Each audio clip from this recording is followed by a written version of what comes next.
എല്ലാവർക്കും യു ഫുഡ്സിലേക്ക് സ്വാഗതം. നമ്മളിന്ന് ചെയ്യാൻ പോകുന്നത് നല്ലൊരു ചിക്കൻ കറി ആട്ടോ. ഒരു വ്യത്യസ്തമായിട്ട് നമ്മളൊരു ചിക്കൻ കറി ചെയ്യാൻ പോവുക. അതിന് വേണ്ടിയിട്ട് ഞാൻ 1 കിലോ ചിക്കനാണ് എടുത്തിട്ടുള്ളത്. അപ്പോൾ നമ്മൾ ആ 1 കിലോ ചിക്കൻ എടുത്തിട്ട് അതിനകത്തേക്ക് നമ്മൾ കുറച്ച് വറുത്ത സവാള,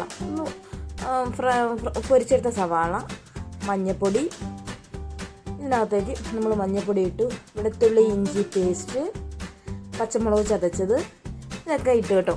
എന്നൊക്കെ ഇട്ടിട്ട് നമ്മളിതിനകത്തേക്ക് പിന്നീട് മുളക് പൊടി ചേർക്കണം.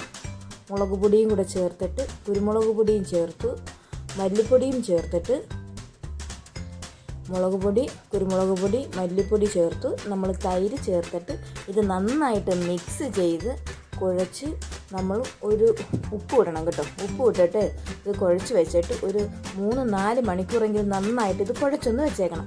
കുഴച്ച് വച്ചിരുന്നിട്ട് മാത്രമേ ഇത് ചെയ്യാവൂ. അല്ലെങ്കിൽ ഈ ഉപ്പും പുളി എല്ലാം നന്നായിട്ട് പിടിച്ച് ആ എരിവൊക്കെ പിടിച്ച് ആ ഇറച്ചി അങ്ങോട്ടൊരു സെറ്റായി മാറത്തുള്ളൂ. എങ്കിലും നമ്മൾ കറിക്ക് ഉദ്ദേശിക്കുന്ന ടേസ്റ്റ് ഉണ്ടാവുള്ളൂ. അപ്പോൾ നമ്മൾ അതിനകത്തേക്ക് ഒരു പാൻ ചൂടാക്കി വെച്ച് അതിനകത്തേക്ക് എണ്ണ ഒഴിച്ചിട്ട് നമ്മൾ ഇച്ചിരി നല്ല ജീരകം ആദ്യം വറുത്ത് കോരണം കേട്ടോ.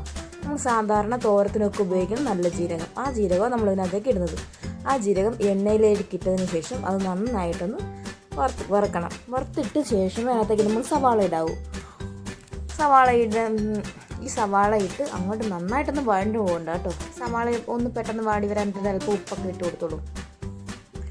അപ്പോൾ ഈ സവാള ഒന്ന് നന്നായിട്ടൊന്നും അത്ര കണ്ടൊന്നും വഴണ്ടില്ലെങ്കിലും ബാക്കി നമ്മുടെ ചിക്കനിൽ കൂടെ നയിക്കൊള്ളൂന്നേ.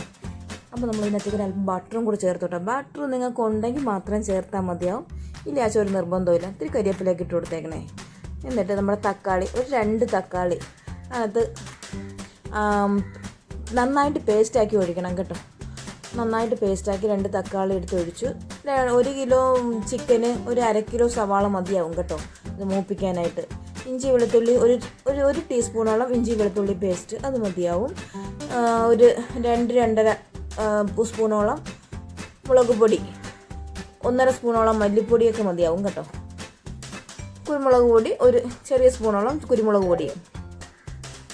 അപ്പോൾ ഇത്രയും കുരുമുളക് പൊടിയിട്ടാണ് നമ്മൾ സാധാരണ ഇത് കുഴച്ച് വെക്കുന്നത്. നമ്മൾ 2-3 മണിക്കൂർ കുഴച്ച് വയ്ക്കുക. എന്നിട്ട് ഈ ഉള്ളി നമ്മൾ വഴറ്റാൻ വെച്ചിട്ട് അത്രയും വേണ്ട മതിയാവും. നമ്മൾ നേരത്തെ നമ്മൾ വെച്ചിരുന്ന ചിക്കനില്ലേ, ആ എന്നൊക്കെ ഉള്ളിയുടെ നമ്മൾ തക്കാളിയുടെ വെള്ളമൊക്കെ വറ്റിയതിന് ശേഷമാണ് നമ്മൾ ചിക്കൻ ഇട്ട് കൊടുക്കുന്നത്. ഈ തക്കാളിയുടെ എല്ലാ വെള്ളവും വറ്റി ആ എണ്ണയൊക്കെ ഒന്ന് തെളിഞ്ഞു വന്നപ്പോൾ ബട്ടറുണ്ട് വേണമെന്ന് നിർബന്ധമൊന്നുമില്ല, നമുക്കുണ്ടെങ്കിൽ മാത്രം ചേർത്താൽ കേട്ടോ. എന്നിട്ട് നമ്മൾ നന്നായിട്ട് മിക്സ് ചെയ്തിട്ട് നമ്മൾ ഈ പാത്രം ഒന്ന് അടച്ചു വെച്ചേക്കണം. അടച്ചു വെച്ച് ഒരു 10-15-20 മിനിറ്റ് കഴിയുമ്പോഴേ നമ്മൾ തുറക്കാവൂ. അപ്പോഴേക്ക് നമ്മുടെ കറിയിൽ നല്ല തിക്ക് ഗ്രേവിയൊക്കെ ഉണ്ടാവും. കുറച്ച് ഗരം മസാലപ്പൊടി ഇടണം കേട്ടോ. ഇപ്പോഴാണ് നമ്മൾ ഗരം മസാലപ്പൊടി ഇടുന്നത്. നമ്മൾ ആദ്യമേ തന്നെ ഗരം മസാലപ്പൊടി ഇട്ട് കൊടുത്തിട്ടില്ലായിരുന്നു. നമ്മൾ വെള്ളം ഒരു തുള്ളി പോലും ചേർത്തിട്ടില്ല. ചിക്കനിൽ നിന്ന് ഇറങ്ങുന്ന അതേ വെള്ളം തന്നെയാണ്. നമ്മൾ പ്രത്യേകിച്ച് ഒരു വെള്ളവും ചേർക്കുന്നില്ല. നമ്മൾ ആദ്യം കുറച്ച് കറിവേപ്പില ഇട്ടിരുന്നു. നമ്മൾ വീണ്ടും ഇപ്പം കുറച്ച് കറിവേപ്പിലയും മല്ലിയിലും പുതിനയിലും എല്ലാം കൂടെ അരിഞ്ഞങ്ങ് ഇട്ട് നിലത്തിട്ടു. അപ്പോഴേക്കും നമ്മുടെ കറി റെഡി ആയിട്ടുണ്ട്. നമ്മൾ ഉള്ളി അങ്ങ് തോനെ, പക്ഷേ നമ്മുടെ കറിയിൽ നോക്കി ഇപ്പോൾ ഒരു ഉള്ളി പോലും കാണത്തില്ല. എല്ലാം നല്ല ഈ കറിയുമായിട്ട് നല്ല സെറ്റായി, നല്ല ഗ്രേവി നല്ല തിക്കായി നമുക്ക് വരും. നമ്മൾ ആദ്യമേ തന്നെ ഒരുപാട് പേസ്റ്റ് ആക്കിയിട്ടൊന്നല്ല നമ്മൾ ചിക്കൻ ഇട്ടത്. നമ്മളൊരു വിധം ആയപ്പോൾ തന്നെ നമ്മൾ ചിക്കൻ ഇട്ടായിരുന്നു. തക്കാളിയുടെ വെള്ളമൊക്കെ വറ്റിയപ്പോഴേക്കും നമ്മൾ ചിക്കൻ ഇട്ടായിരുന്നു.